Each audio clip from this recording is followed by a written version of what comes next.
Thank you for having me. It's a pleasure to be here in front of you. Like she said, my name is Mike Gleason. I'm running for Williamson County Sheriff in 2020. I retired as the Assistant Chief Deputy at the Sheriff's Office. I started as a corrections officer in 1993. So I did about 9 months in the jail. I was sworn in as a deputy. I did some transportation work in the jail. We can get into the jail. A lot of people really don't understand the intricacies and the liability. There's a joke in the sheriff's department when a new sheriff comes in. They go, "What? What are you gonna do about the jail?" And they go, "The what?" Yeah, that giant building out back that's 99% of your headache. Okay, been there, done that, and lived that. We had a $23.6 million budget just in the jail alone. Okay, a lot of people don't realize that the infrastructure of Williamson County, 40% of our budget, your tax dollars, goes just for the people, and then up to 60% is when we include the infrastructure, all the buildings, the cars, the bulletproof vests, and the care and maintenance for all these employees, and for the 600 to 700 at times inmates that we have to care for. So anyway, I worked in the jail, went to the street as a patrol deputy. After being a patrol deputy, I went to field training where I trained the new deputies that came in. Then I was promoted to an entry-level shift supervisor at the rank of corporal. Then I was promoted to sergeant. Then I was promoted to senior sergeant.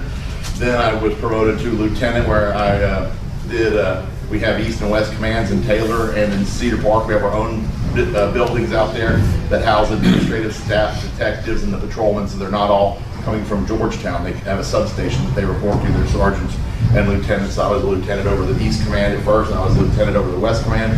Then I was brought back to headquarters, where I did a stint as the lieutenant and the custodian of record for Williamson County in internal affairs, policing the police, you know. A lot of us we were called the rat squad, the cheese eaters, how many badges did you get today, and all that.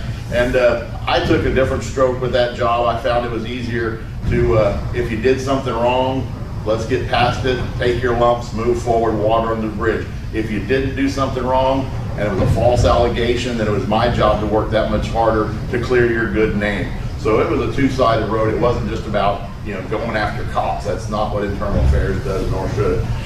After that, I became the lieutenant over special operations, which was consistent of training all the specialized units, SWAT, narcotics, things of that nature.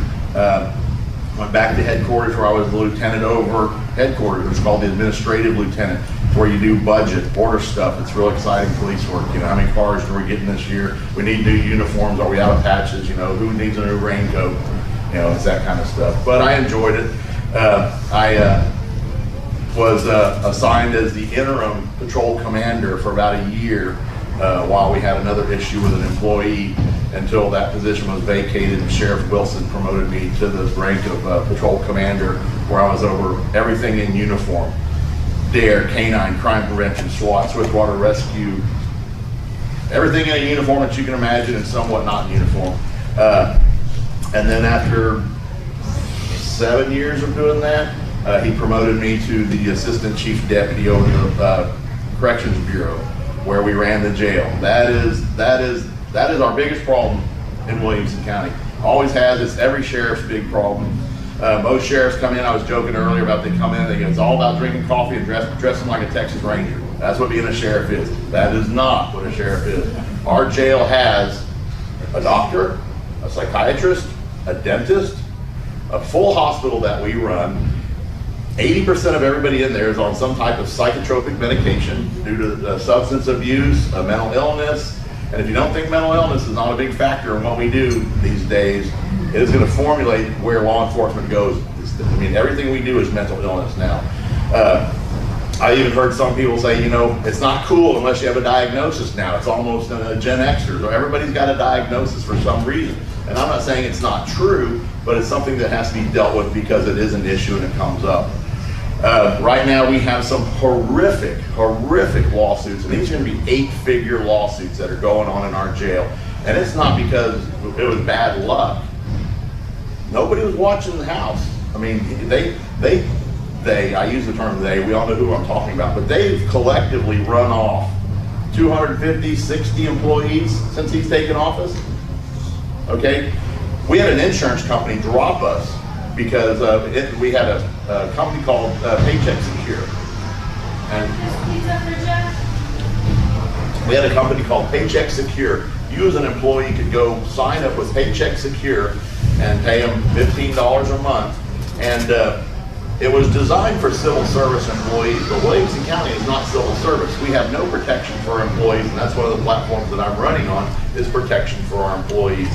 So their actuarians went to work and realized that you had a 600% greater chance of being terminated from Williamson County Sheriff's Office than you did from NYPD, LAPD, Houston, San Antonio, of all the major police departments.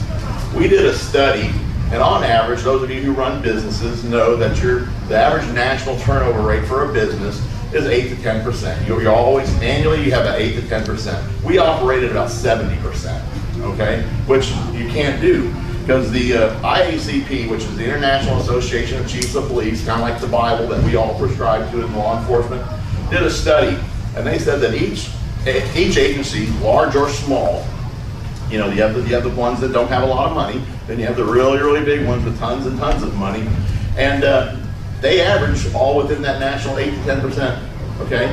And they said that each one of those agencies, on average, throughout the United States, spends $100,000 annually, or excuse me, in a lifetime of a police officer in their training and education. $100,000 per. So we took the start date and the end date of all 260 people, you know, through an Open Records Act requested the start date and the end date of all the people he ran off, fired, forced into retirement, dismissed, made life so miserable for them that they left. Nobody left voluntarily.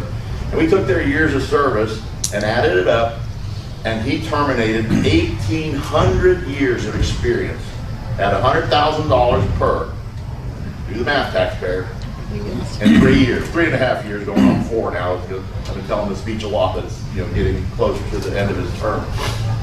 So that's significant, because you have to backfill. And like any good business, you know, sometimes I want to get rid of my 50-year employee so I can get 2 new 25 years at half, you know. But we're talking law enforcement, you know.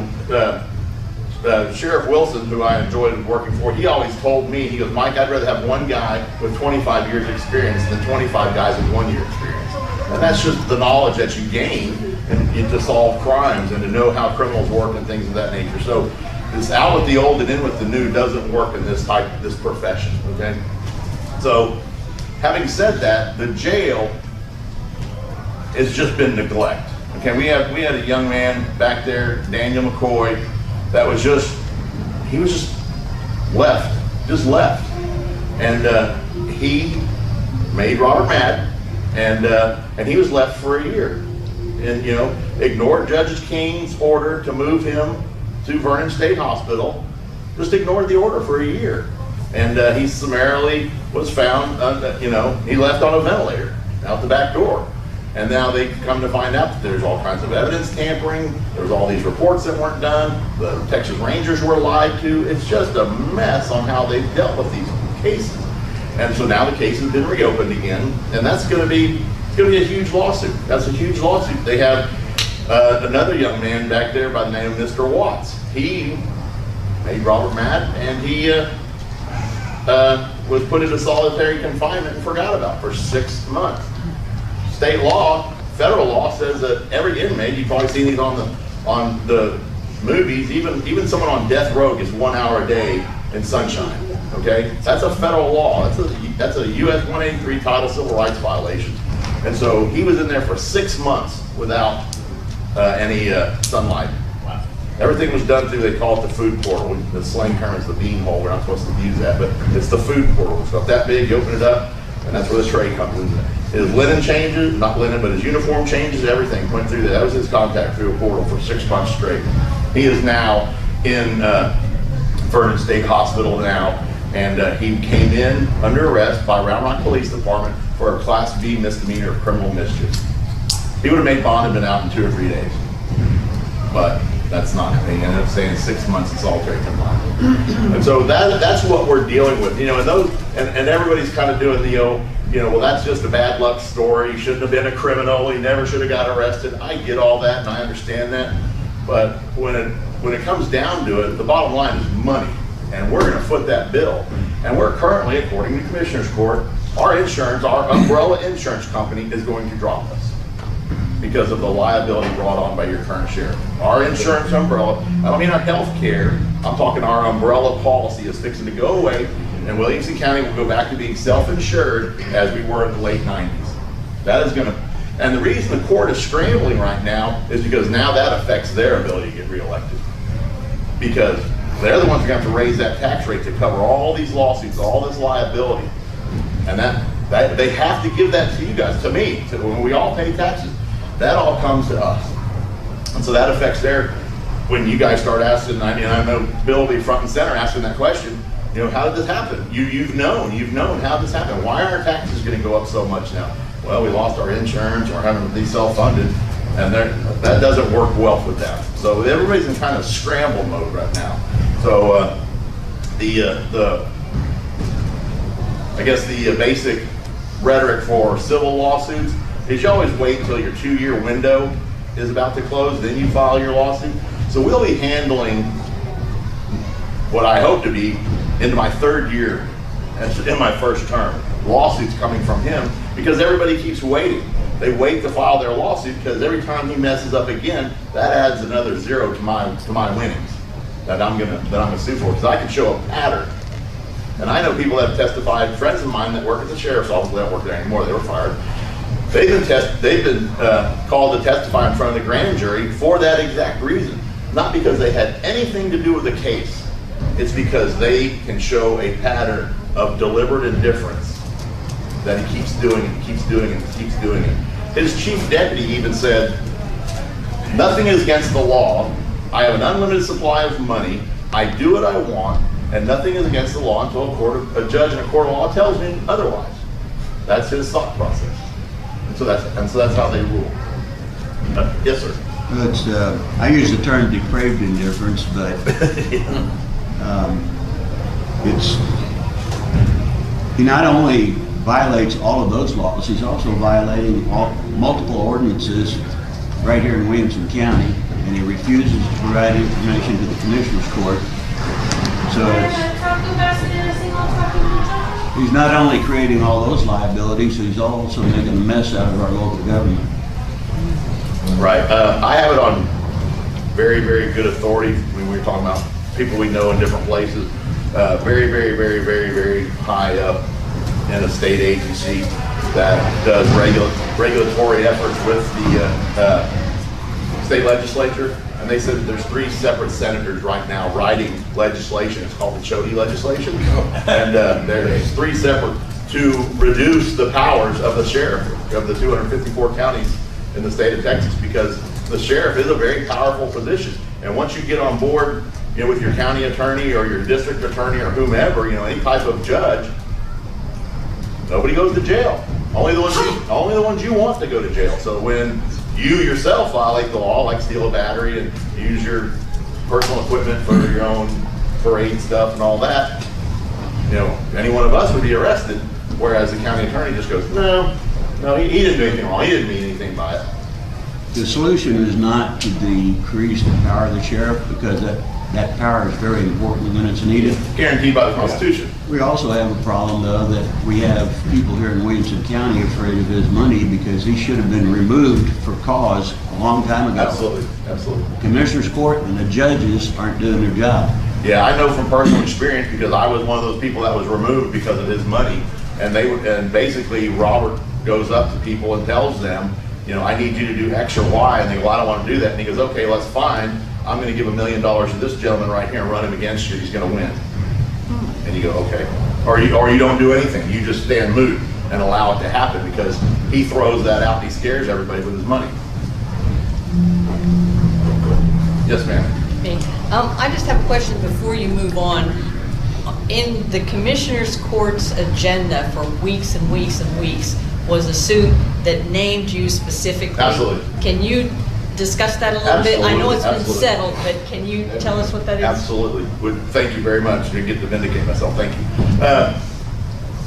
Anybody who knows anything about government, you got to get to the big money. You got to name everybody in the chain of command, because you got to get all the way to the court. I was the assistant chief deputy at the time in the jail by a bank robber. He's in for 75 years now. His name's Rodney Herdsman. Rodney Herdsman is a self-appointed jail lawyer. All he does is write right, and right. He's got 5 active lawsuits against the last 5 county jails he's been in, okay? Because he's basically on a bank rob. Him and his family were just on a bank robbing spree around the state of Texas, and he won't see the light of day. And so he writes and he writes and he writes. Well, he always defends himself. He's pro se. He has no attorney, and when the courts say, we're going to provide you an attorney, he goes, no, I don't want one. I'm going to defend myself. Well, when you're pro se and you refuse that right that's granted to you by the court and say, I don't want your attorney, you lose a lot of your privileges because you don't get to claim a whole lot of attorney-client privilege because you have no attorney. You're pro se.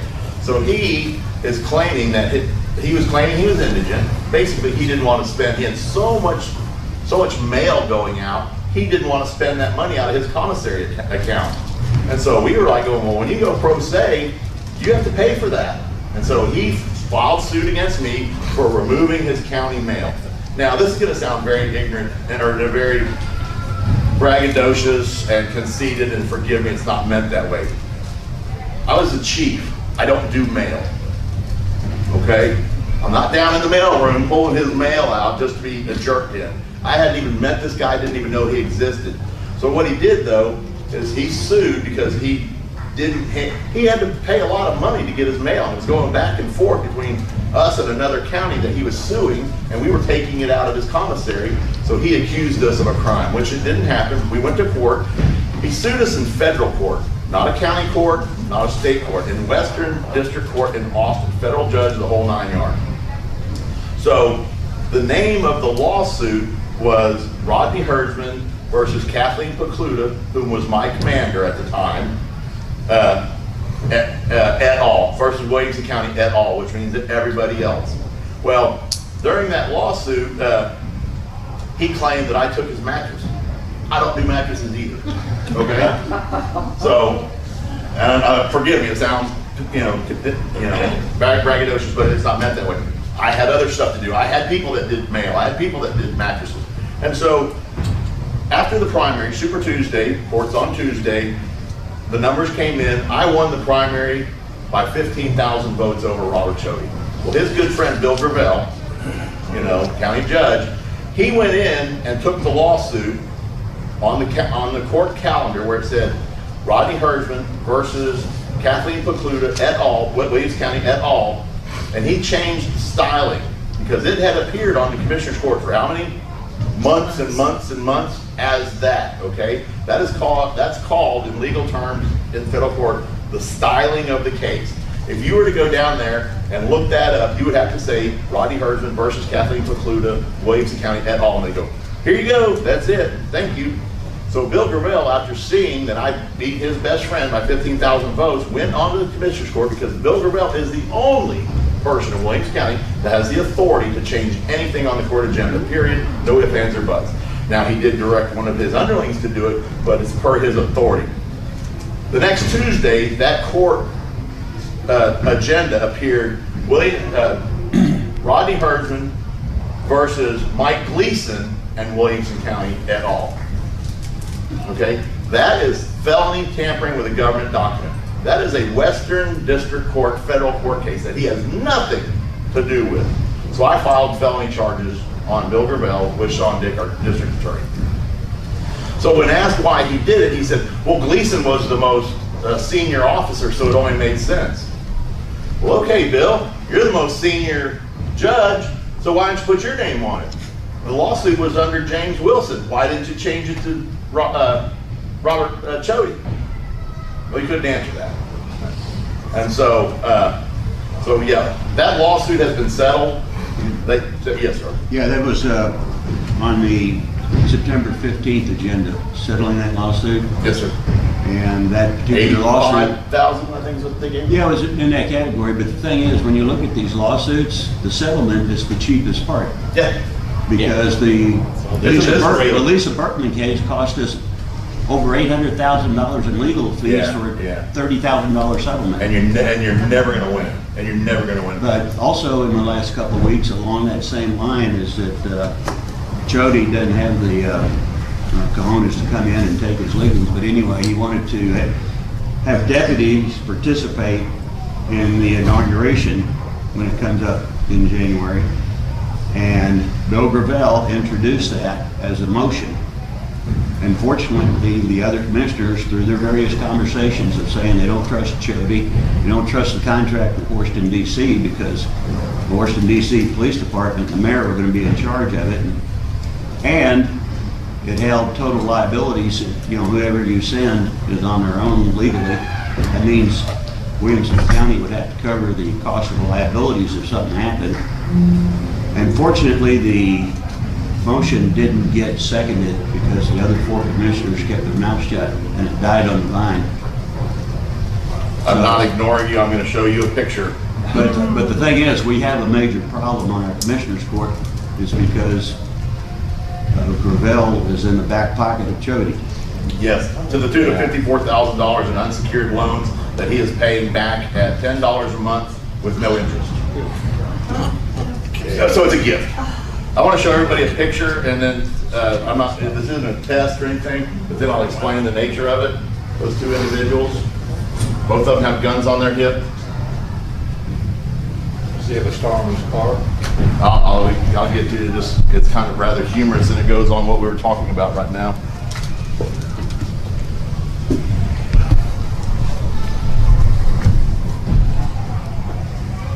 And I'll tell you the whole story.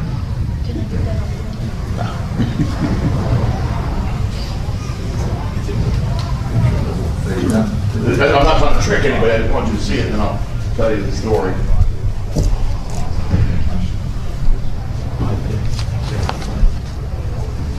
How long was that loan for?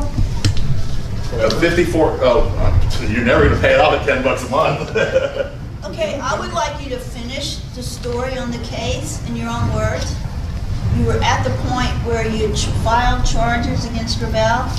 Yes. Could you finish that? And now and long story short, I'm just waiting for it to go through. I'm sure it'll be presented to a grand Well, who jury. won? Okay, so nobody's won yet? It has been settled, yes. We paid Mr. Herdsman, that was what Bill was getting to. We paid Mr. Herdsman $85,000, but we were paying outside at law firms in Houston probably quadruple that to fight it. So But why were you paying? just to settle it, make him go away. So were you not found guilty? No. We admitted no fault in it. It was Go away.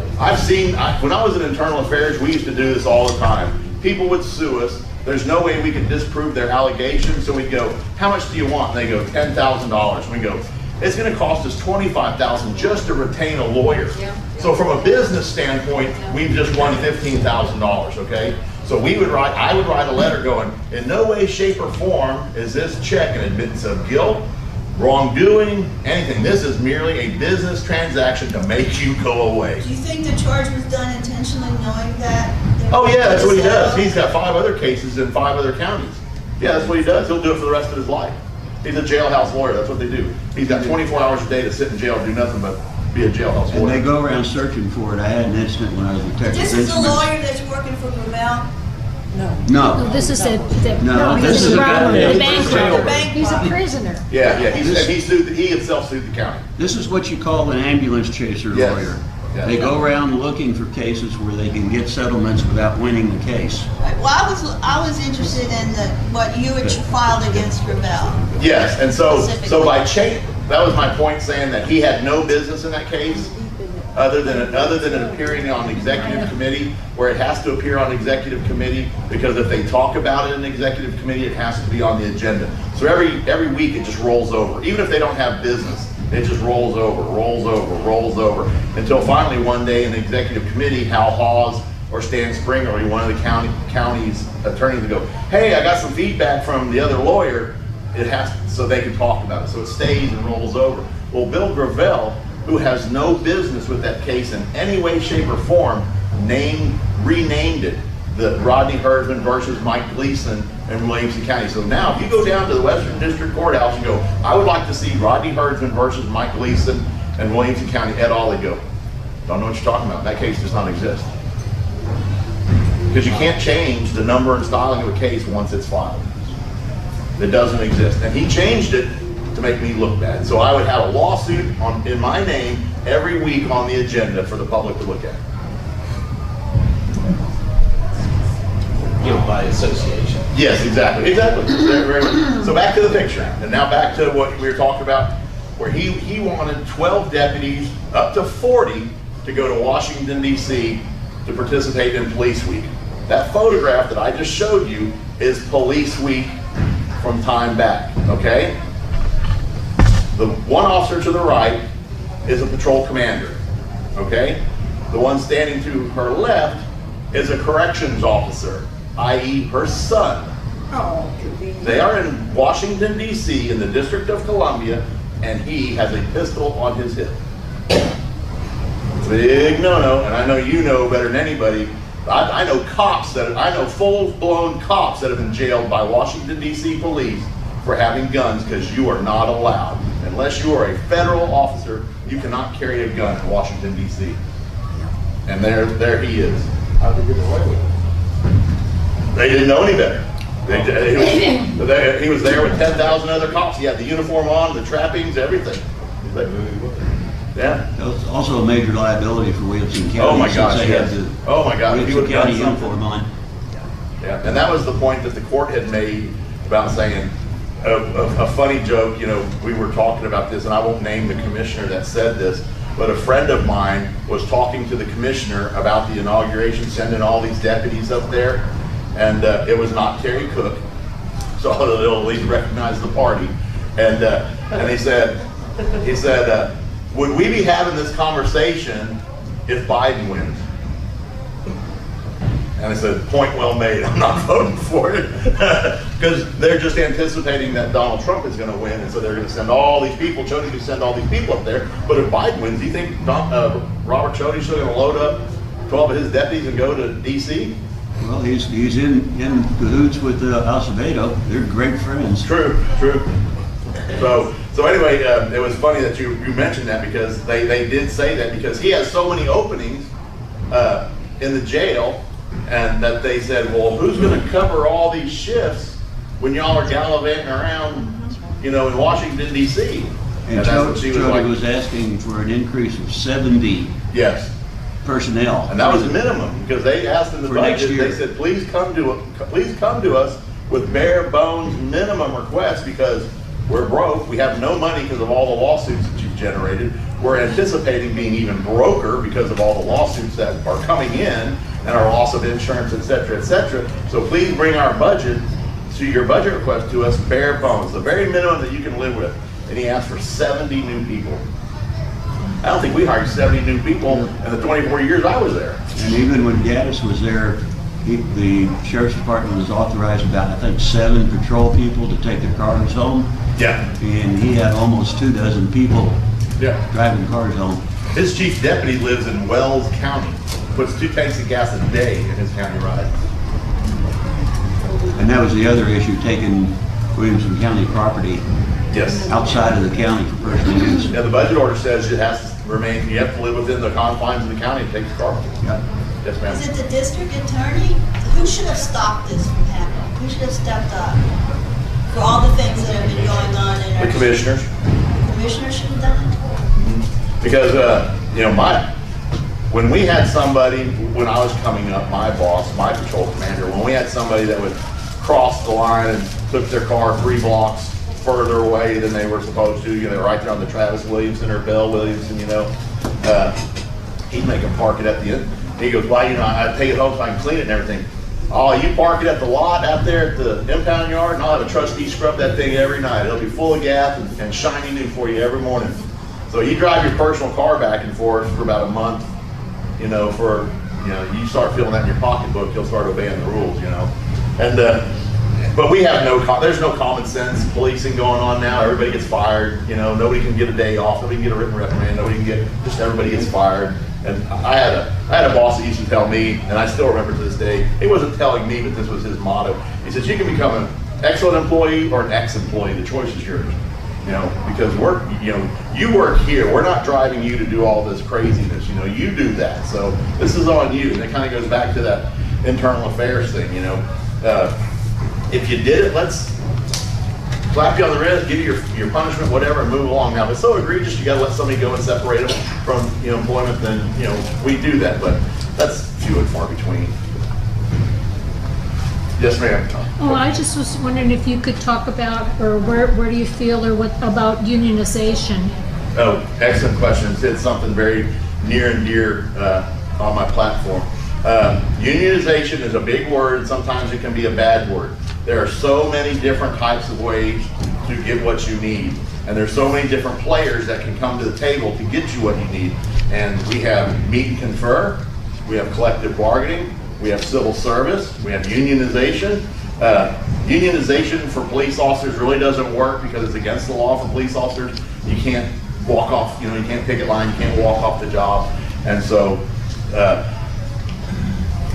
the county is now subject, because this is 2020, the census is due. Williamson County has been over the population of 500,000 forever, okay? But the last census was in 2010, and our population was right at around 470. So we didn't meet that mark. Well, a year later, we were over 500,000, but it didn't do us any good until 2020, because now it's official. Well, when we become official in 2020 and the census is signed off on and our population is over 500,000, which we all know it will be, civil service is automatic, okay? These employees are gonna grab that civil service and shove it down the commissioner's court's throat so fast because they want protection so bad right now. Remember, we went back to the actuaries who said you have a 600% chance greater risk of being terminated in this agency because of Robert Chody. So they're gonna want that protection. But as you all probably know, civil service is not the end-all be-all. Sometimes civil service hampers you a little bit where you can't get rid of the people that you need to get rid of. So I'm kind of a mixed bag on this. What I've proposed publicly and to the court, I want to propose a little meet and confer, a little collective bargaining, a little civil service. Everybody who has a right to be at that table, we all come to a table and we meet every 2 years, every 3 years, and we write a contract.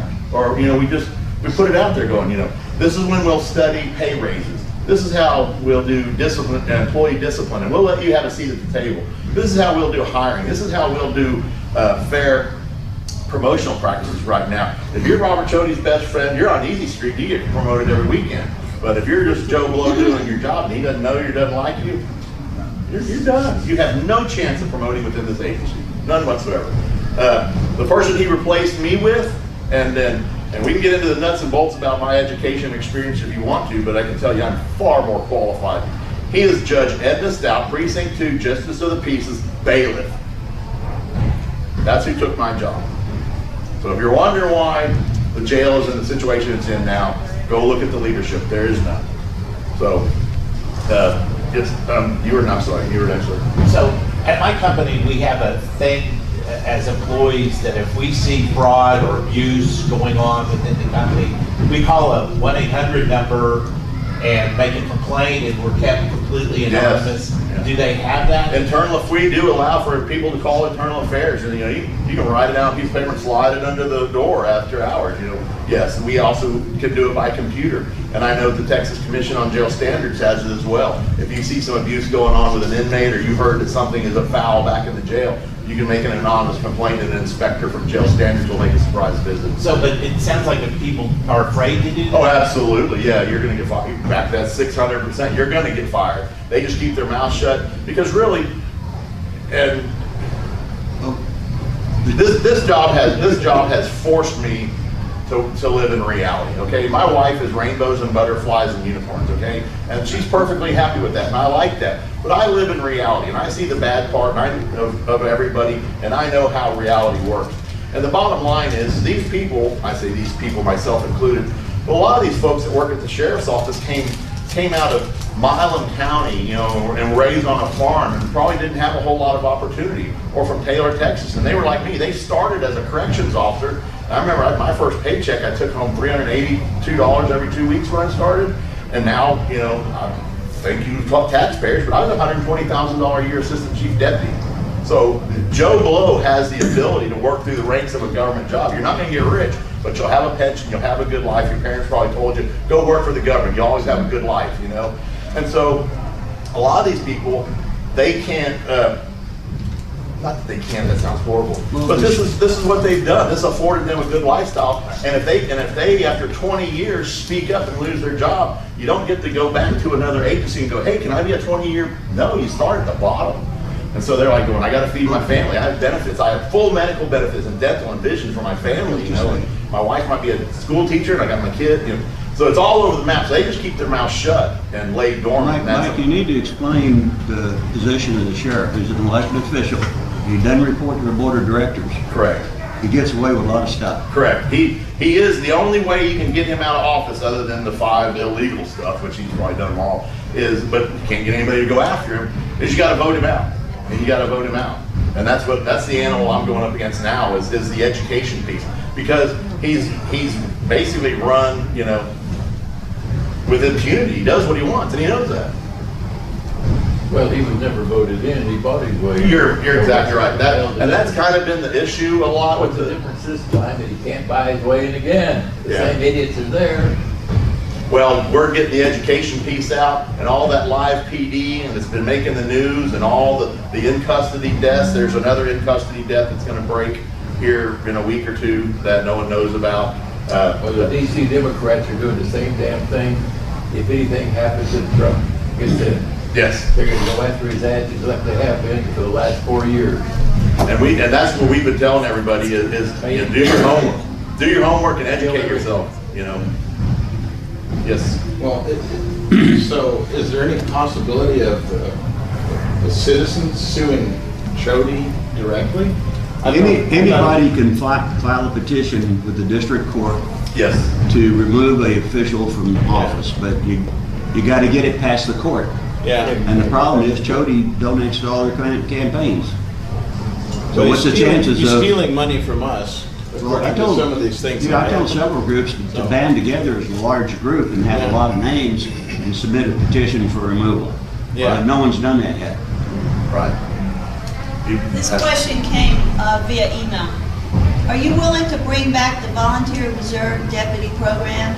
The program gave volunteer reserve deputies Second Amendment carry status, just like full-time active duty deputies. The program was ended in the late 1990s and part of the big gun control push. Always find ways to take guns from good folks. But now with the anti-law, Antifa, and BLM, shouldn't that be an important program to bring back? The key term there is bring back. To my knowledge, it never went away. It's still there now. And it's there. It was there the 24 years I was there. We've always had a reserve deputy program.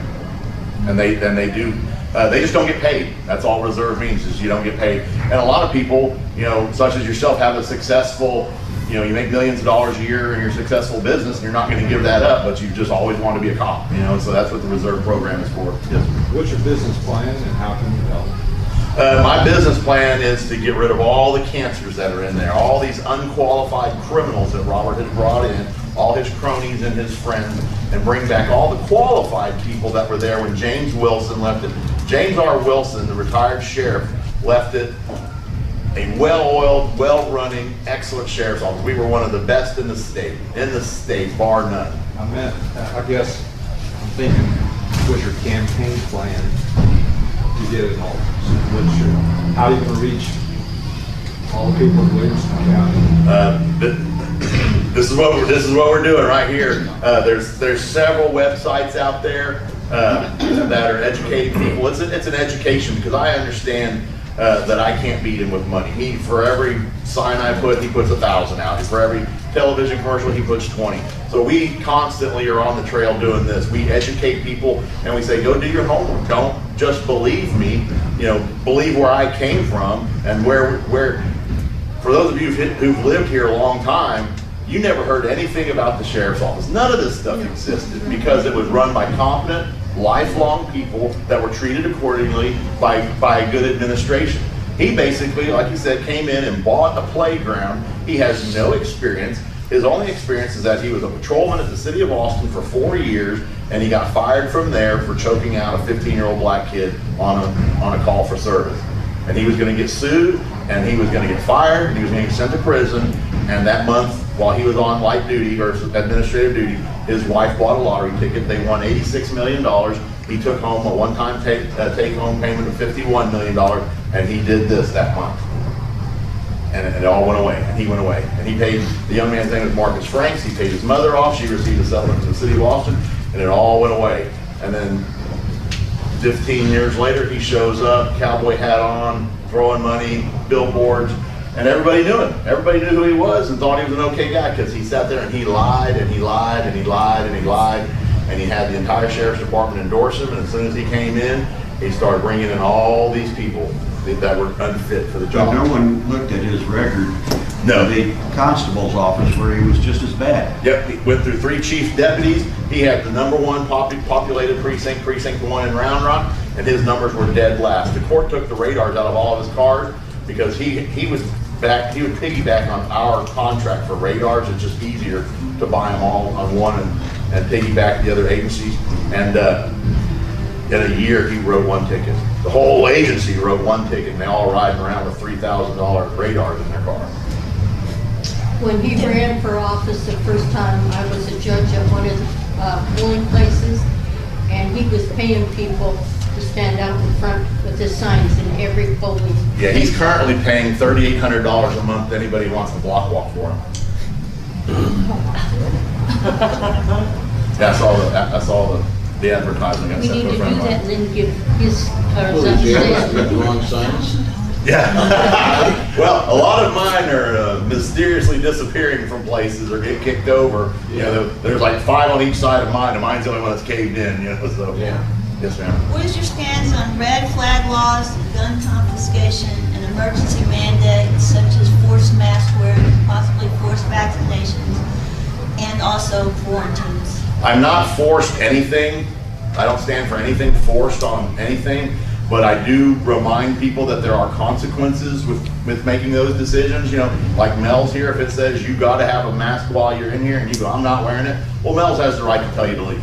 So that's the consequence that comes with it. You have the right not to wear it, but they also have the right not to let you in. So forced anything has consequences. The red flag laws, I agree with them, some of them, but I look at it from kind of a bigger picture approach, and I explained it in a story so people kind of click. You know, there's an old saying that says no one is mentally ill until you get a neighbor.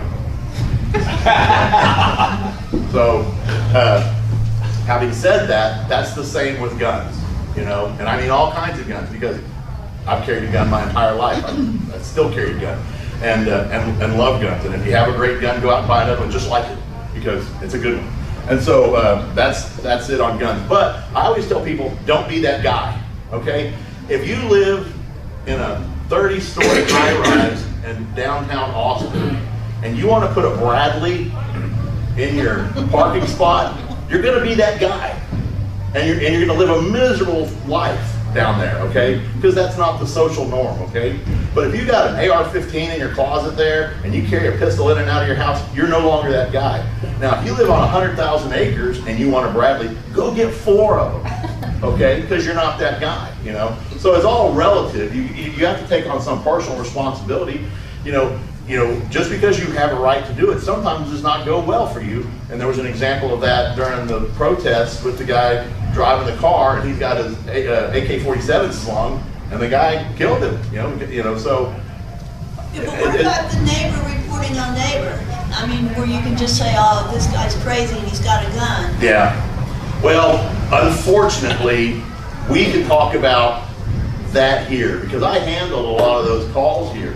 Because the Parks and Wildlife regulates a lot of that legalese, if you will, on what's incorporated, what's not incorporated, what's fenced in, how many acres you got to live on. And nobody really reads the Parks and Wildlife regulations, but it does have some teeth in it. So if you live in a gated community that's has 25 acres in it, they can deem you're not in the county. You're in like a city, and they can say the county law doesn't apply to you. So if you have neighbor on neighbor, it's almost what does the social makeup of where you live? Because people that live on top of each other in New York, that doesn't fly. People that have acreage, you know, they shoot all day long, and they get mad just because they got to hear. They're not mad at the person and their right to bear arms. They're mad because they woke up at 7 o'clock in the morning to automatic gunfire, you know? But then the same argument is, is you call on your neighbor because he's playing his stereo too loud, because the law says it can't be more than 86 to 85 decibels in a private space that you're not allowed to occupy. Meaning, if I'm in my living room and you're not allowed to be there, whatever you're doing outside can't be greater than 85 decibels, okay? And so when your neighbor's blaring his stereo, you'll call in. But do you call in when he comes by his house at 7 o'clock in the morning pushing his lawnmower? Because it's the same thing. Well, the social norm is, I want him to mow his yard because that helps my property value, you know? So it's the community standard in which we live on the neighbor on neighbor. One deficiency that Sheriff Wilson, in my opinion, had was he wasn't adequately engaged in the grand jury process, because the sheriff has a lot of power and influence in that area. Will you be more engaged? Yes, because I'm seeing what's kind of going on now with it, and I'm not saying Sean Dick is doing anything wrong, but I think there's a lot of stall tactics, just my own personal opinion. I think there's a lot of stall tactics, and I think even more so, yes, to answer your question, but even more so with Travis County, that Margaret Moore gets up and just walked away from a case that was handed to her on a silver platter for those two deputies that killed Javier Ambler. You know, she just went, I'm done. If you guys don't like the way I'm doing business, no, we did, or I say we, the people down there did elect you to run a 4-year term and work that whole term. You don't just say, let the next guy handle it. Well, the next guy has run his whole platform going, I'm going to make an example of cops. So when she walked away, those two guys said, we don't stand a chance, because that's the first thing he's going to do. They're going to hand him that case on a silver platter, and he's going to put both those two guys in prison for a long time, because the case is already done, and that was his platform, that she was letting too many cops get away no bill for shootings in the grand jury process. So yes, to answer your question, because there's a lot of stall tactics going on, and you can only point the finger at political reasons.